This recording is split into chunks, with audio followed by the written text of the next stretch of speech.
Today we're going to talk about a musical legend slash icon who passed away recently, and that is Ozzy Osbourne. I recently read his book, Last Rites. It was a absolutely fantastic book. He talks about his musical career, how it all began, meeting Sharon, his wife, his struggles with addiction, and how just everything kind of fell into place. And just without his family, like, he probably wouldn't have lived as long as he did. And it's a really great book. I highly enjoyed it. I read it in a day. I started reading it and I just couldn't stop. So I finally figured out when I last saw him. So it was the last concert I went to, which was in 2018, which was the No More Tours 2. And I have seen him a ton of times over the years as a teenager, and I've always loved rock and metal. Like, that's been one of my most favorite genres of music. I like a little bit of everything. He was a huge influence on so many people and so many different musicians. Some say the godfather of metal music. And so it gets into like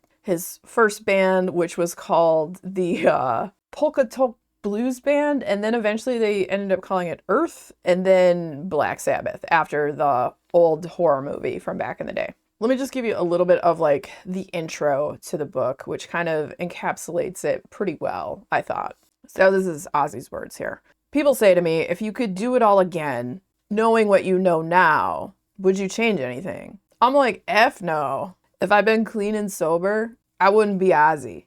If I'd done normal, sensible things, I wouldn't be Ozzy. And right, that's true. Like, it's crazy to think about like these just small little things that could totally change the whole trajectory of your life. Like, if you didn't do certain things, like, it wouldn't lead you down this pipeline that weaves and bobs and zigs and zags and like takes you on your life path, which is, who knows where things will go.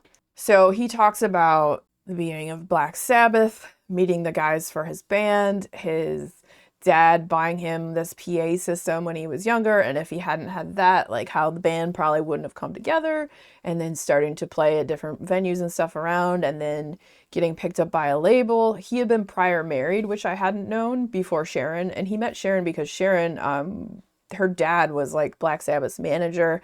He talks about when he got kicked out of Black Sabbath, he was like 31 at the time, I think, and it was just because he was too messed up all the time, and it was just not good for the band. But he after that was like kind of hit a spot where he was just super depressed and didn't know what he was going to do after Black Sabbath. And then Sharon comes up and she's like, we want to manage you, get your crap together, we're going to do this thing. And then eventually how they fall in love, this, that, and the other, and how she's been one of his biggest supports and rocks over the years, especially like his family too. And without them, he said, he probably wouldn't have been alive and made it as long as he did. You get into the nuts and bolts of Ozzy. And then he also talks about addiction too. And like some of the things he said, like, they really hit home. If you've ever struggled with addiction, it is a frickin' cross that you bear. Or like he says, being an addict is like carrying around an unexploded bomb that you can never put down, because it's always there.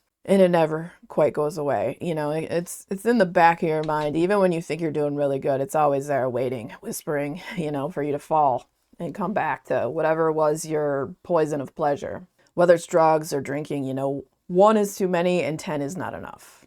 That's just kind of how it goes. And then how he talks about how like being an addict is like living in two worlds. You have your sober world and then you have your drunk or your messed up world. That's just, yeah, the brain's not computing the same way it is in the sober world. Stuff you wouldn't do normally when you're sober, you do in the other world. And yeah, when he wrote this, it was 2018 and he'd been sober for 5 years. And then he also said something that I like kind of took to heart too. That was another thing about addiction, is like the physical part of the craving comes from your brain. That robs you of your spirit.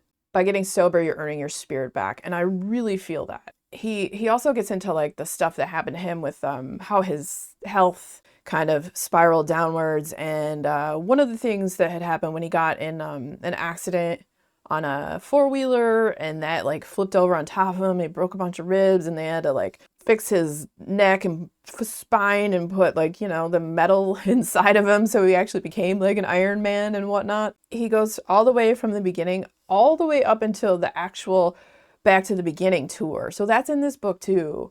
I don't know if you guys saw that on any of the services that it was streaming on. It was really moving. It was really freaking emotional seeing him up there on stage that last time. Like, he was up there in his throne, and all the people that came out, like his old bandmates, and just it was a beautiful way to send him off. He had been taking this drug for a really long time called, I think it's Decadron, which would help with his vocals, but it also suppressed his immune system. So at one point at the No More Tours tour, he got like infections in his fingers, and it was like a staph infection, which was really bad. And because his immune system was already suppressed from this drug that he was taking, it messed him up pretty bad. He did end up coming through that, but then in the book he has another accident where he does something stupid and then he breaks his neck, and that kind of led to what his downward spiraling health and then eventually him passing. It's just a wild and emotional and gritty and visceral book. It's truly fantastically written.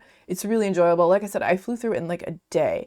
And one of the things I didn't know either, that Lemmy from Motorhead, he wrote a handful of Ozzy's songs, and one of the ones he wrote was Mama, I'm Coming Home. And Mama was how he always referred to Sharon, so that was like Sharon's song. And so I didn't know that, and that was kind of cool to learn. Yeah, he talks about the music career. He talks about when they had the TV show for the Osbournes, which I think there was like 4 seasons. If you're a fan of Ozzy Osbourne, I feel like this is a must-read book. You must read it. Would highly recommend. And if you enjoyed hanging out today, hit that subscribe button, come back, see me again, and we'll talk about more bookish things and weird stuff.